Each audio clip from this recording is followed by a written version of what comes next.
शुक्लां ब्रह्म विचारसार परमामाद्यां जगद्व्यापिनीं वीणा पुस्तकधारिणीं अभयदां जाड्यान्धकारापहां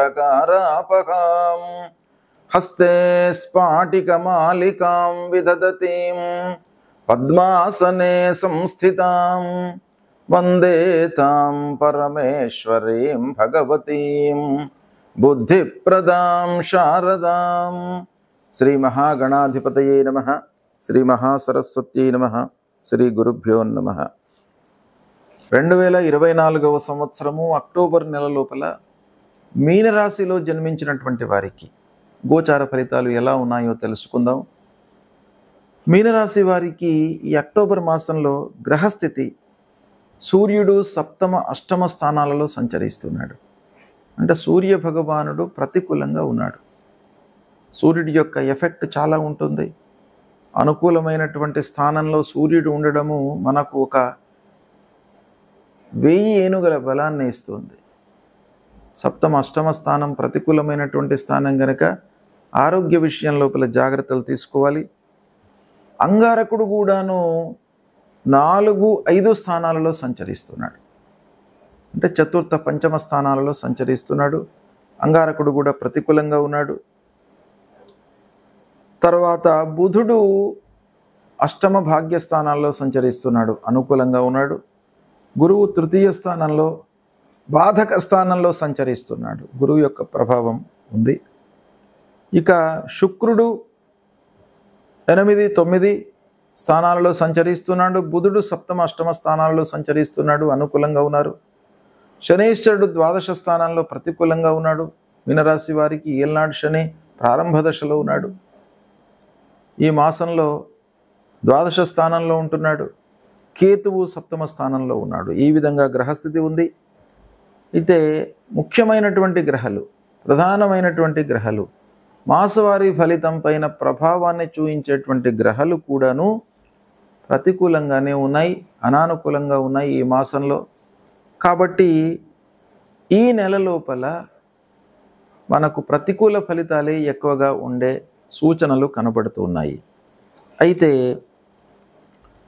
మనం ఏం చేయాలి? ఇలాంటి గ్రహస్థితి ఉన్నప్పుడు నిర్ణయాలు తీసుకునేటప్పుడు జాగ్రత్త పడాలి.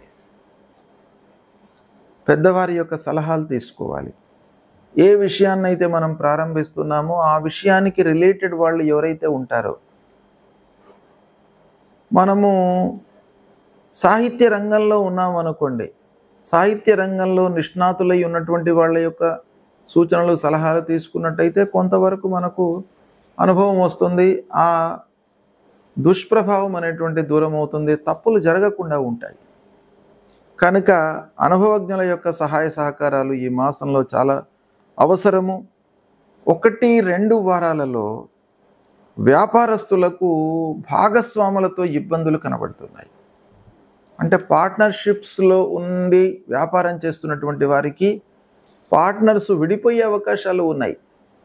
కాబట్టి విడిపోకుండా మీరు ఆ వ్యాపారము కంటిన్యూస్గా కొనసాగడానికి మీరేం చేయాలి? మీరిద్దరు కూర్చొని, ఎవరైతే పార్ట్నర్స్ ఉన్నారో వాళ్ళు కూర్చొని మీరు చర్చించుకోవడము, లేదా మీరు ఒక కంబైన్డ్గా నిర్ణయాలు తీసుకోవడం చాలా అవసరం. అంటే నిర్ణయాలు తీసుకునేటప్పుడు మీరిద్దరు కూడాను మనస్ఫూర్తిగా ఆ విషయంపై మనస్సు నిలిపినట్టయితే ఈ వైషమ్యాలు రాకుండా ఉంటాయి, తర్వాత నష్టం జరగకుండా ఉంటుంది. కాబట్టి దాన్ని మీరు ఫాలో కండి. ఇక 4వ వారంలో సమస్యలు మటుకు పరిష్కరింపబడతాయి. వ్యాపారం పుంజుకుంటుంది. కోర్టు వ్యవహారాలు కలిసి వస్తాయి. అంతకు ముందున్నటువంటి కేసులు అవన్నీ కూడాను మీకు ఈ నెల లోపల మీకు కార్యసాఫల్యము, కోర్టు లోపల మీకు అనుకూలమైనటువంటి తీర్పులు ఉంటాయి. కుటుంబ పెద్దల సహకారం లభిస్తుంది. కుటుంబంలో పెద్దవాళ్ళ యొక్క సహకారం మీకు బాగా లభిస్తుంది. ప్రయాణాల మూలకంగా ఖర్చులు తప్పవు, కానీ ప్రయాణాల మూలకంగా పనులు నెరవేరుతాయి. ఉద్యోగస్తులకు ఆఫీసులో తోటి ఉద్యోగులతో మనస్పర్ధలు ఉన్నాయి. కాబట్టి కొంత జాగ్రత్తగా వారితో మీరు హ్యాండిల్ చేసుకోండి. అన్ని విషయాల లోపల కూడాను అనవసరమైన విషయాలు చర్చించకండి. ఏది అవసరమో అంతవరకే వాళ్ళతో మీరు చర్చించి పనులు తీసుకోండి. సహ ఉద్యోగులతో మనకు స్నేహం అనేటువంటిది చాలా బలాన్ని ఇస్తుంది. వాళ్ళతో ప్రతినిత్యం ప్రతి క్షణం కూడాను మనం ఏదో మనస్పర్ధలు, కలహాలు ఇలాంటివన్నీ ఉన్నాయనుకోండి, మనం పనులు చేయలేం. కాబట్టి వాళ్ళతో మీరు సయోధ్యగా ఉండడానికి ప్రయత్నాలు చేసుకోండి. ఇక చిన్న చిన్న ఆరోగ్య సమస్యలు కనబడుతున్నాయి. అన్నదమ్ములు, బంధువులు, జ్ఞాతులు, చిన్ననాటి స్నేహితులు, మిత్రులు వీళ్ళందరితోనూ కూడాను మీరు జాగ్రత్తగా ఉండండి. వైషమ్యాలు కనబడుతున్నాయి. అనవసరమైనటువంటి కలహాలు ముందుకు వస్తాయి. వ్యవసాయదారులకు ఖర్చులు పెరుగుతాయి కనుక వ్యవసాయదారులు కూడాను జాగ్రత్తగా ఉండండి. రాబడి అంతంత మాత్రంగానే ఉంటుంది. అయినప్పటికీ ఖర్చులు మటుకు ప్రవాహంలాగా వెళ్ళిపోయే అవకాశాలు ఉన్నాయి. కాబట్టి మీరు ఆదాయ మార్గాలను పెంచుకోవడానిపై మనస్సు నిలపాలి. ఇక పారిశ్రామికవేత్తలకు తరచుగా మిషనరీ రిపేర్లు ముందుకు వచ్చే అవకాశాలు కనబడుతున్నాయి. ప్రారంభించినటువంటి పనులలో బాగా ఆలస్యము, ఆటంకాలు ఇలాంటివి ఎదురవుతాయి. ఇక విద్యార్థుల విషయం ఆలోచించినట్టయితే విద్యార్థులు మంచి సంస్థల లోపల ప్రవేశము లభించడానికి కొంత జాగ్రత్తగా మీ నిర్ణయాలు తీసుకోండి. మీరు శ్రమించవలసినటువంటి సమయం, రెట్టింపు శ్రమతో మీరు చేసినట్టయితే, శ్రద్ధాభక్తులు కనబరిచినట్టయితే చదువు లోపల మీరు రాణించే అవకాశాలు బాగా కనబడుతున్నాయి. అయితే ఉద్యోగము హైయప్స్తో మీరు జాగ్రత్తగా ఉండండి. ఉద్యోగస్తులు, అధికారులతో. ఇక ఉన్నత విద్యకై చేసేటువంటి ప్రయత్నాలలో ఆటంకాలు కనబడుతున్నాయి. విదేశీ ప్రయాణాలు, విదేశీ యానము, తర్వాత విదేశం లోపల మీరు చదవాలి అనుకునేటువంటి వాళ్ళు కొంత ఆర్థికపరమైనటువంటి సమస్యల మూలకంగా ఆలస్యం కలుగుతుంది. కాబట్టి కొంత జాగ్రత్తగా మీరు ఎఫర్ట్స్ ఎక్కువ పెట్టి ఆలస్యం అవుతుంది అనేటువంటి విషయానికి మీరు ఫిక్స్ అయిపోయి దాన్ని ఎలా అధిగమించాలి అనేటువంటి విషయం పైన మనస్సు నిలపండి. తద్వారా మీకు ఏమవుతుంది, ఇన్ టైం లోపల మీరు వర్క్ చేసుకోవడానికి అవకాశాలు బాగా ఉంటాయి. వృధా ఖర్చుల మూలకంగా పనులు వాయిదా పడేటువంటి అవకాశాలు ఉన్నాయి కనుక మీరు నియంత్రించుకోవాలి. ఖర్చులను నియంత్రించుకోండి. పనులు ఆలస్యంగా జరుగుతాయి కాబట్టి మీరు ఆ పనులు ప్రారంభించే సమయం లోపల చేతిలో డబ్బు లేనట్టయితే మీరు వాటిని కంటిన్యూ చేయలేరు.